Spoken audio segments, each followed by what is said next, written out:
So 13, 14, and 15, continuing on with this notation or idea of domain and range, and that sometimes you don't have a continuous graph. You have a graph that's called a piecewise function, where you have two separate graphs all on the same graph. So if I do that, I'm still thinking about domain and range being from the left to the right and range bottom to the top. And so here when I look at my domain, I'm thinking about I have two different intervals. This one goes from here to here, and then there's a space, and this one goes from here to here. So I'm going to write two parts to my answer. The domain of the first interval is going from 1 to 2. Both have open endpoints, so parentheses. The range of the second part is going from 3 to 5. I do have the filled in dot on the 3, but not on the 5. I'm going to join them with a union symbol because they have two sections. Again, I'm going to get rid of my scribbling here so we can talk about the range. The range. The range is going from the bottom to the top. So this one here is going from -5 to -3. This one here is going from -4 to -2. -4 had the open, -2 had the closed. Well, notice -4 is in this middle of this list. So instead of doing two separate intervals, they're only going to do one big interval.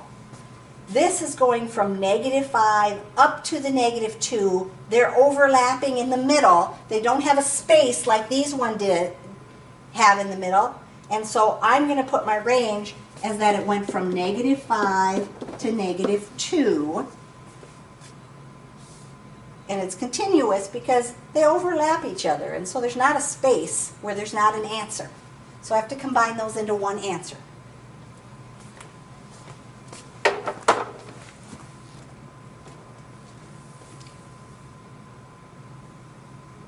So number 14, same kind of thing.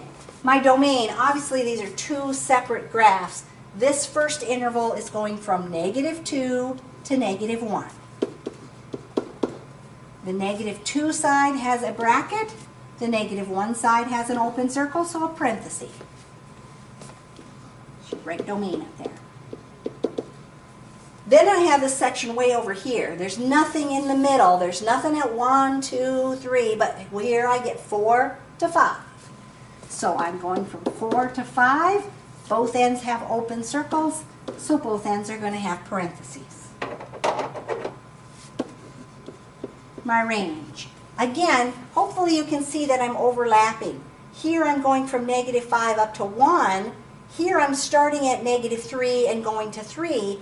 Well, I'm overlapping from -3 to 1 on both graphs, right? If I drew a line right here, I'm touching both of them at the same time. So for my range, I'm just going to go from the bottom, -5, to the top, which is at +3, since my graphs overlap each other in my range. Open circle here, open circle here. So from -5 to +3. So if you can draw a line in between and they don't touch either graph, then I'm going to have two separate sections. But if I can draw a line for my range the other way and they do touch, then I'm going to be able to combine them into one answer.